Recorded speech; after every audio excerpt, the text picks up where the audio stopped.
Assalamualaikum warahmatullahi wabarakatuh. Innal hamdalillah nahmaduhu wa nasta'inuhu wa nastaghfiruh wa na'udzu billahi min syururi anfusina wa min sayyiati a'malina may yahdihillahu fala mudilla lahu wa may yudlilhu fala hadiya lahu. Asyhadu an la ilaha illallah wahdahu la syarika lahu wa asyhadu anna Muhammadan abduhu wa rasuluh la nabiyya wa la rasula ba'dahu. Ikhwan fillah rahimani rahimakumullah jami'an. Kemarin kita telah membahas tentang kewajiban kepada orang-orang yang berkecukupan dan memiliki akal yang sehat, dalam keadaan tubuh yang sehat, maka telah datang kepadanya kewajiban untuk melaksanakan haji, dan mengingkarinya adalah perbuatan yang dosa besar, karena itu adalah salah satu rukun Islam. Ikhwan fillah rahimani rahimakumullah jami'an. Lalu pertanyaannya, kewajiban yang kedua setelah kita bulat untuk melaksanakan haji, yaitu bertaubat dari segala maksiat. Jika seseorang muslim sudah bertekad bulat untuk pergi melaksanakan haji maupun umrah, disunnahkan baginya berwasiat kepada keluarga dan berwasiat kepada mereka selalu bertakwa kepada Allah Subhanahu wa taala, yaitu mengerjakan perintahnya dan menjauhi segala larangannya. Hendaklah ia menuliskan hitam di atas putih. Kalau dia memiliki hutang, maka tuliskanlah hutang piutangnya dan mencantumkan pula saksi dalam tulisan tersebut. Wajib baginya untuk bertaubat pada Allah Subhanahu wa taala, yang sebenarnya taubat, bukan taubat sambal.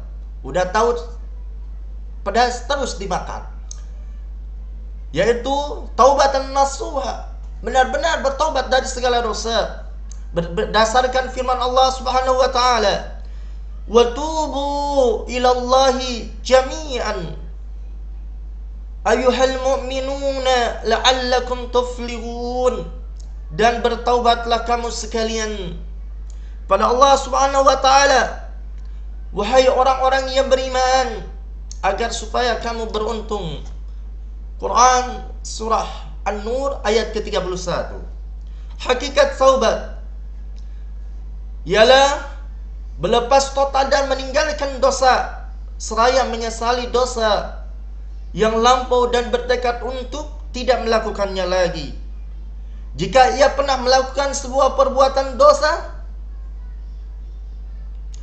perbuatan-perbuatan yang zalim terhadap orang lain, berupa menghilangkan nyawa seseorang, atau mencederai fisiknya, atau mengambil hartanya tanpa ridhanya, atau menjatuhkannya kehormatannya, hendaklah ia selesaikan semua urusannya dengan mereka, atau ia meminta kerelaan kepadanya untuk memaafkannya sebelum kepergiannya untuk melaksanakan haji atau umrah. Berdasarkan hadis sahih, Nabi sallallahu alaihi wasallam bersabda, "Man kana indahu madlimatun li akhihi min malin aw iradin falyatahallali al-yawma qabla an la yakuna dinarun wala dirhamun in kana lahu amalun salihun ukhida minhu biqadri madlimatihi wa in lam takun lahu hasanatun ukhida min sayyiati sahibihi fahummila alaih."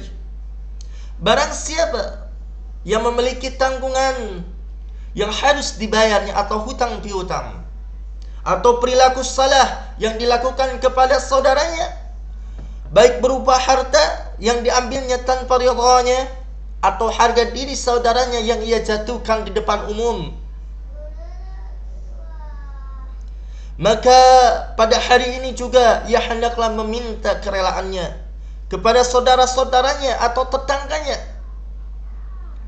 untuk memaafkannya sebelum datang hari kiamat, yang di hari itu tidak ada dinar maupun dirham sebagai penebus. Jika ia mempunyai amal yang saleh, maka akan diambil dari amalnya itu atas tindakan buruknya terhadap saudaranya atau terhadap tetangganya. Tetapi jika ia tidak memiliki amal baik, maka diambillah keburukan-keburukan temannya atau tetangganya yang pernah dizalimi, lalu dipikulnya ke atas pundaknya. Ikhwan fillah rahimani rahimakumullah jami'an.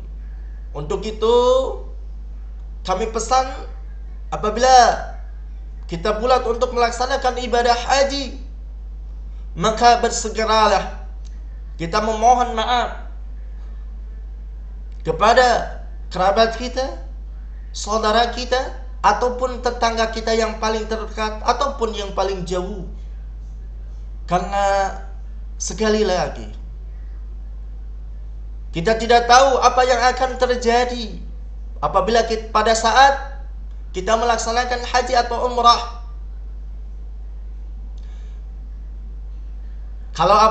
Kalau kita belum meminta maaf kepada mereka, maka itu akan menjadi beban. Dan apabila kita meninggal pada saat melaksanakan haji atau umrah dan belum dimaafkan oleh tetangga, kerabat, sahabat, maka itu akan kita beban pada yaumil kiamat atau hari kiamat.